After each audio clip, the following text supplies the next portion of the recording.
Hello, this is going to be a video tutorial on Unit 4, Activity 1, and the activity is called Entering the Workforce.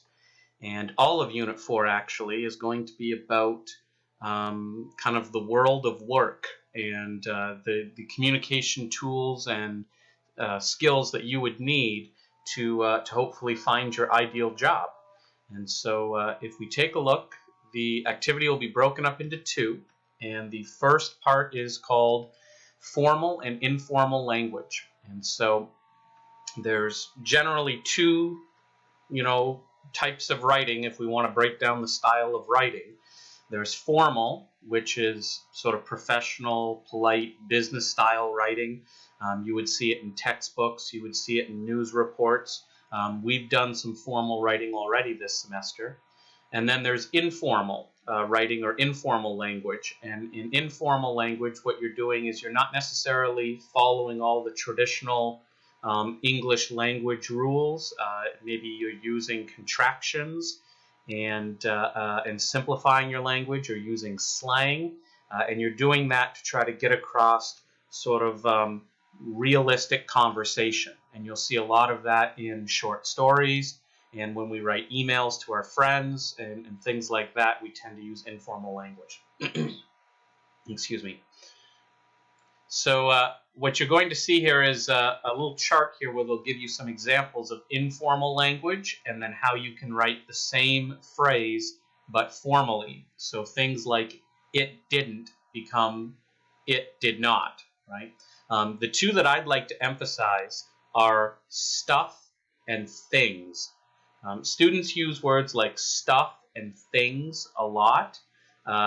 They're very simple, but they're very vague words, and usually you can say something better than stuff or thing. So that's just a little idea that we can try to work with throughout this whole unit, is try to avoid informal language. We're going to be writing professional, business-like assignments in Unit 4. So if we can avoid informal language, our assignments will be better. There's some more examples here about formal and informal language. A word like guy and a lot would be considered informal, whereas man and often would be considered more formal and professional. And then there's two activities or practice exercises here where they're going to give you sentences and you're going to decide whether they're formal or informal. That's practice number 1, and you can click here to see the answers. And then in practice number 2, you don't really have to do anything. It's just more examples. And what they have here is 5 sentences, and if you go through the 5 sentences, you'll see that certain words pop up as informal. And so you'll get some more examples of how informal language is used in our writing. Now, I already mentioned this, but this is important down here at the bottom here. It says, in this unit, we will be focusing on technical and business writing. So you can maybe guess that we're probably going to want to write formally and not informally. If you're trying to write, say, a resume or a letter to your boss or something professional, you probably want to stay formal and not use informal language. All right, so that's part 1. Part 2 is going to be called Entering the Workforce. And like I said, this whole unit's going to involve communication that relates to work and finding jobs and applying for jobs and how to do the different steps in the process to hopefully find a career that you would like. And so what we're going to have here is an introduction to entering the workforce and how we can kind of start thinking. I'm sure most of you already have, but how we can think about the type of career that we want when we leave St. Michael's. And some of us already have our careers in mind and have already performed a certain career that we enjoyed even before you came to St. Michael's. So that's fine, but this unit's going to focus on your next step sort of after St. Michael's, how you can get back into the workforce or improve your place in the workforce. And what we're going to be looking for is a keyword here, a vocation. you'll often hear the word vocation said by someone who is very passionate about their job. And I guess you're lucky if you have this feeling. But if you're happy to go into your job, and if you're looking forward to your job, and if you feel that your job is important, then you have found your vocation.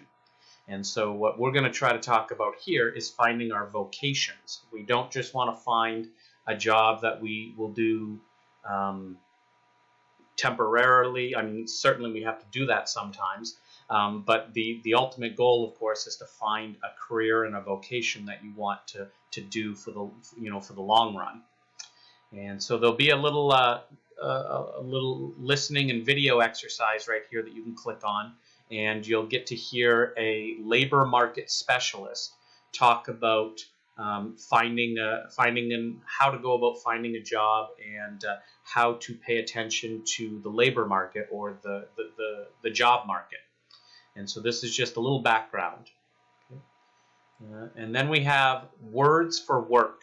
And it's important when we start looking for a job or first enter into a job to make sure that we understand the terminology, that we understand the phrases and language that's used at that job and by the people that do that job.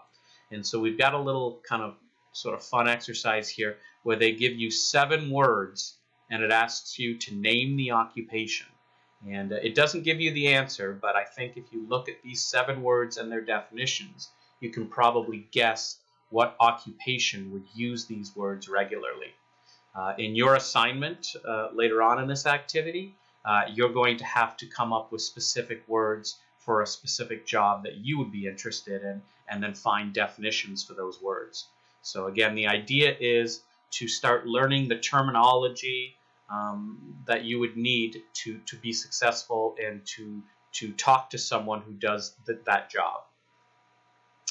And then lastly, and this might be the most important part of this activity, even though it's a very small part at the end here, it says the job market. And so researching the job market is an excellent way to learn more about in-demand jobs and plan for your future. And so there's a website here called Workforce Windsor, Essex. And some of you might have already been to this website before, or you might have actually physically gone to the Workforce office. But they provide lots of information for job seekers, for those looking for jobs, for employers, for those that are looking to hire employees, and for students. And so if you go to the website, it looks like this. And again, they have resources for job seekers, resources for employers, resources for students, and then just resources for the general community. They have a lot of different job finding tools.